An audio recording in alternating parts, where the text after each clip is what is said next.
Hi friends, ಅಮ್ಮನ ಕೈ ರುಚಿಗೆ ಸ್ವಾಗತ.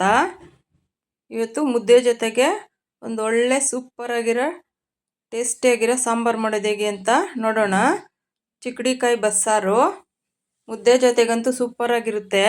ಒಂದು ಮುದ್ದೆ ತಿನ್ನೋರು 2 ಮುದ್ದೆ ತಿಂತಾರೆ, ಅಷ್ಟು ಟೇಸ್ಟಿ. ವಯಸ್ಸಾದವ್ರಿಗೆಲ್ಲ ಈ ಥರ ಸಾಂಬಾರು ಮಾಡಿಕೊಟ್ರೆ ತುಂಬಾ ಇಷ್ಟಪಟ್ಟು ತಿಂತಾರೆ.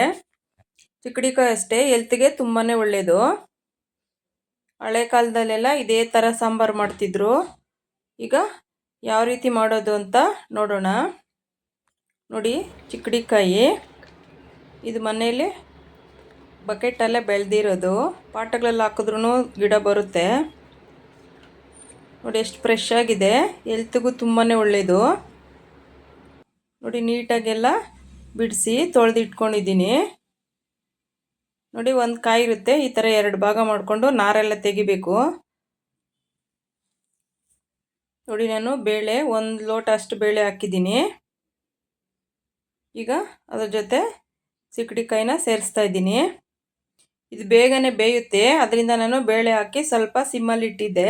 ಬೇಳೆ ಸ್ವಲ್ಪ ಇದಾಗಿರುತ್ತೆ ಸಾಫ್ಟಾಗಿ. ಈಗ ನೋಡಿ, ರುಚಿಗೆ ತಕ್ಕಷ್ಟು ಉಪ್ಪು. ಬಸ್ಸಾರಿಗೆಲ್ಲ ಮೊದಲೇ ಉಪ್ಪು ಹಾಕಬೇಕು. ಕುಕ್ಕರ್ ಮುಚ್ಚಳ ಮುಚ್ಚಿ 1 ವಿಷಲ್ಲು ಬೇಡ. ನೋಡಿ, ಅಷ್ಟೊತ್ತಿಗೆ ನೋಡಿ ನಾನು ಇಲ್ಲಿ 2 ಈರುಳ್ಳಿ 2 ಬೆಳ್ಳುಳ್ಳಿ ಸ್ಟವ್ ಮೇಲೆ ಇಟ್ಕೊಂಡು ಸುಟ್ಕೊಂಡಿದ್ದೀನಿ. ಎಣ್ಣೆಲಿ ಫ್ರೈ ಮಾಡಿ ಹಾಕ್ತಾರೆ, ಅಷ್ಟು ಟೇಸ್ಟ್ ಬರಲ್ಲ. ಈ ಥರ ಸುಟ್ಟು ಮಾಡಿದ್ರೆ ಚೆನ್ನಾಗಿರುತ್ತೆ. ನೋಡಿ, ಚಿಕ್ಕಡಿಕಾಯಿ ಅಷ್ಟೇ ಬೆಂದಿದೆ. ಈಗ ನಾನು 1 ವಿಷಲ್ ಹಾಕ್ಸ್ಲಿಲ್ಲ. ವಿಷಲ್ ಬರೋದಕ್ಕೆ ಮುಂಚೆನೇ ಸ್ಟವ್ ಆಫ್ ಮಾಡಿದ್ದೆ, ಅದುವಾಗ ಆಗಿದೆ. ಇಲ್ಲಾಂದರೆ ಬೇಗ ಎಲ್ಲ ಮೆತ್ತಗಾಗ್ಬಿಡುತ್ತೆ. ನೋಡಿ, ಈಗ ಇದನ್ನು ಸೋದಿಸ್ಕೊಳ್ಬೇಕು.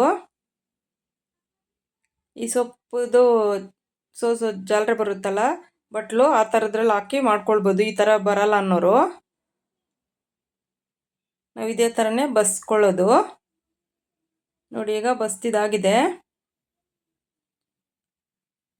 ನೋಡಿ, ಈಗ ಅದರಲ್ಲಿ ಬೇಳೆ ಇರುತ್ತಲ್ವ, ಸಾಂಬಾರಿಗೆ ರುಬ್ಬೋದಕ್ಕೆ ತಗೊಳ್ಬೇಕು. ಈ ಹದದಲ್ಲಿ ಬೇಯಿಸಿದ್ರೆ ಪಲ್ಯನೂ ಅಷ್ಟೇ ಚೆನ್ನಾಗಿರುತ್ತೆ, ಸಾಫ್ಟ್ ಆಗಲ್ಲ. ನೋಡಿ, ನಾನು ರುಬ್ಬೋದಕ್ಕೆ ಬೇಳೆ ತಗೊಳ್ತಾ ಇದ್ದೀನಿ. ನಮಗೆ ಸಾಂಬಾರು ಯಾವ ರೀತಿ ಬೇಕು ತಿಕ್ನೆಸ್ ಆ ಥರ ನೋಡಿ ಬೇಳೆ ಸ್ವಲ್ಪ ಜಾಸ್ತಿ ತೊಗೊಂಡ್ರೆ ಸರೋಗುತ್ತೆ. ನೋಡಿ, ರುಬ್ಬೋದಕ್ಕೆ ನಾನು ಸ್ವಲ್ಪ ಕಾಯಿ ಮೊದಲೇ ಹಾಕಿ ಗ್ರೈಂಡ್ ಮಾಡ್ಕೊಂಡಿದ್ದೀನಿ. ಅದು ಬೇಗ ಎಲ್ಲ ಮಿಕ್ಸ್ ಆದರೆ ಸ್ವಲ್ಪ ನೈಸ್ ಬರಲ್ಲ ಅಂತ. ಈಗ ನೋಡಿ, 2 ಈರುಳ್ಳಿ 2 ಬೆಳ್ಳುಳ್ಳಿ ಸುಟ್ಕೊಂಡಿರೋಂಥದ್ದು ಸಿಪ್ಪೆ ತೆಗೆದು ಸುಟ್ಕೊಳ್ಬೇಕು. ಬೆಳ್ಳುಳ್ಳಿ ಸುಟ್ಟ ನಂತರ ಸಿಪ್ಪೆ ತೆಗಿಬೇಕು. ನೋಡಿ, ಏನು ತೊಗೊಂಡಿರೋಂಥ ಬೇಳೆ ಹಾಕ್ತಾಯಿದ್ದೀನಿ. ಸಾಂಬಾರು ಪೌಡ್ರು ನಾನು ಇಲ್ಲಿ 2.5 ಸ್ಪೂನ್ ಹಾಕ್ತಾಯಿದ್ದೀನಿ.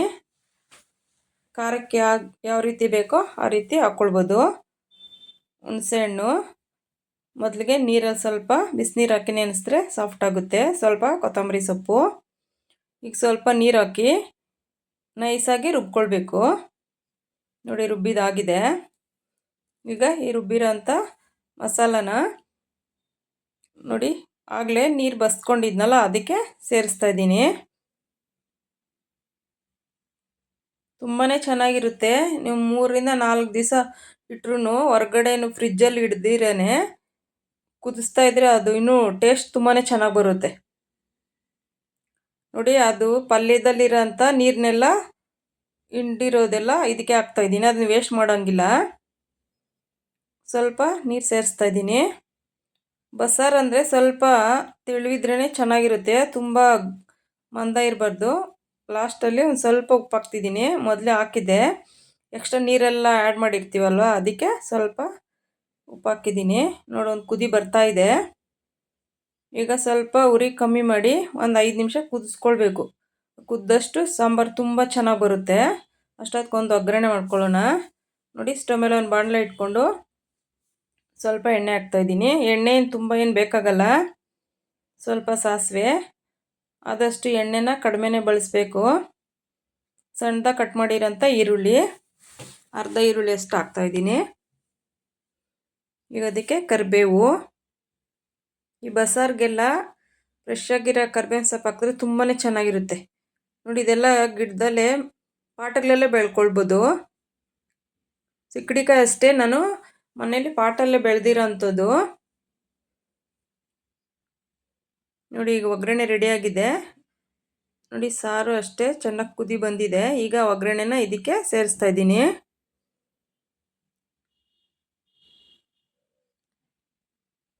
ಈಗ ಸಾಂಬಾರು ರೆಡಿ ಆಯಿತು. ಮುದ್ದೆ ಜೊತೆ ಊಟ ಮಾಡೋಕ್ಕಂತೂ ಬಾಯಿ ಕೆಟ್ಟಾಗ ಹೊಟ್ಟೆ ಹಸ್ತಿರ್ಬೇಕು. ತುಂಬ ತಿಂದರೆ ಅಷ್ಟೇ ರುಚಿ ಇರುತ್ತೆ. ನೋಡಿ ಈಗ ಅದೇ ಬಾಣಲೆಗೆ 2ರಿಂದ 3 ಒಣಮೆಣ್ಸಿನ್ಕಾಯಿ, ಎಣ್ಣೆನ ಹಾಕೋದು ಬೇಡ, ಅದರಲ್ಲೇ ಸಾಕಾಗುತ್ತೆ. ಈರುಳ್ಳಿ, ಸಣ್ಣದಾಗಿ ಕಟ್ ಮಾಡಿರೋಂಥ ಈರುಳ್ಳಿ,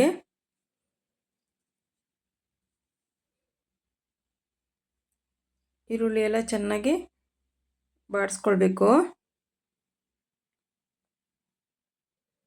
ಈ ಪಲ್ಯಕ್ಕೆಲ್ಲ ಈರುಳ್ಳಿ ಎಲ್ಲ ಹಾಕಿದಷ್ಟು ರುಚಿ ಚೆನ್ನಾಗಿ ಬರುತ್ತೆ.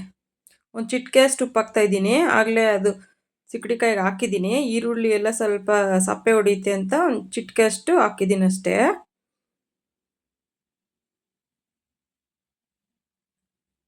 ನೋಡಿ ಈಗ ಸಾಫ್ಟ್ ಆಗಿದೆ ಈರುಳ್ಳಿ. ನೋಡಿ ಈಗ ನೀರೆಲ್ಲ ಸೋಸಿ ಇಟ್ಕೊಂಡಿದ್ದೀನಿ. ಆದರೂ ಸ್ವಲ್ಪ ನೀರಿನಂಶ ಇರುತ್ತೆ. ಸ್ವಲ್ಪ ನೀರಿನಂಶ ಎಲ್ಲ ತೆಗಿಬೇಕು, ಆವಾಗಲೇ ಟೇಸ್ಟ್ ಚೆನ್ನಾಗಿ ಬರುತ್ತೆ. ಬಸ್ತಿರೋದು ಹೇಗಿರುತ್ತೋ ಹಾಗೆ ಹಾಕಿದ್ರೆ ಪಲ್ಯ ಅಷ್ಟು ರುಚಿ ಬರಲ್ಲ. ನೀರಿನಂಶ ಇರುತ್ತೆ, ಸ್ವಲ್ಪ ನೀರೆಲ್ಲ ಹಿಂಡಿ ತೆಗೆದಿರೋದು.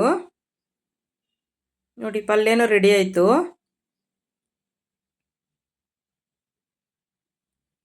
ಈ ಮೆಥಡಲ್ಲಿ ಸಾಂಬಾರು ಮಾಡಿ ನೋಡಿ, ಎಷ್ಟು ಟೇಸ್ಟಿಯಾಗಿರುತ್ತೆ ಅಂದರೆ 3ರಿಂದ 4 ದಿವಸದವರೆಗೂ ಇಟ್ಕೊಳ್ಬೋದು. ಈ ವಯಸ್ಸಾದವ್ರಿಗೆಲ್ಲ ಈ ಥರ ಸಾಂಬಾರು ಮಾಡಿ ಮುದ್ದೆ ಮಾಡಿ ಕೊಟ್ಬಿಟ್ರೆ ಅವ್ರಿಗೆ ಯಾವ ಊಟನೂ ಬೇಡ, ಯಾವ ತಿಂಡಿನೂ ಬೇಡ, ಅಷ್ಟು ಇಷ್ಟಪಟ್ಟು ತಿಂತಾರೆ. ನೋಡಿ ರೆಡಿ ಆಯಿತು ಪಲ್ಯ.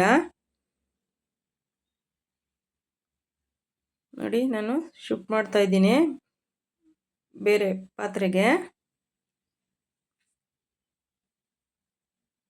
ತುಪ್ಪ ಹಾಕೊಂಡು ತಿಂದರೆ ಅನ್ನದ ಜೊತೆನೂ ಅಷ್ಟೇ ತುಂಬಾ ರುಚಿಯಾಗಿರುತ್ತೆ. ನೋಡಿ ಇಷ್ಟು ತೆಳುವಿರಬೇಕು, ತುಂಬ ಗಟ್ಟಿ ಇದ್ರೂ ಚೆನ್ನಾಗಿರಲ್ಲ. ಒಮ್ಮೆ ಟ್ರೈ ಮಾಡಿ ನೋಡಿ, ಈ ಮೆಥಡ್ನಲ್ಲಿ ಇಷ್ಟ ಆಗುತ್ತೆ.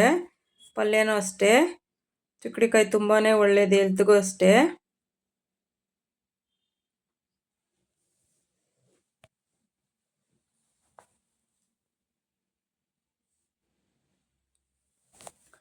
ನೋಡಿ ಅನ್ನದ ಜೊತೆ ತುಂಬಾ ಚೆನ್ನಾಗಿರುತ್ತೆ ತುಪ್ಪ ಹಾಕ್ಕೊಂಡು ಊಟ ಮಾಡಿದ್ರೆ. ಮಕ್ಕಳೆಲ್ಲ ತುಂಬಾ ಇಷ್ಟಪಡ್ತಾರೆ. ತುಂಬ ಆಯಿಲ್ ಐಟಮು ಇಲ್ಲ, ರುಚಿನೂ ಅಷ್ಟೇ ಚೆನ್ನಾಗಿರುತ್ತೆ. ಇದ್ರ ಮುಂದೆ ಯಾವ ಊಟನೂ ರುಚಿಸಲ್ಲ, ಅಷ್ಟು ಟೇಸ್ಟಿಯಾಗಿರುತ್ತೆ. ಒಮ್ಮೆ ಟ್ರೈ ಮಾಡಿ ನೋಡಿ. Thank you friends.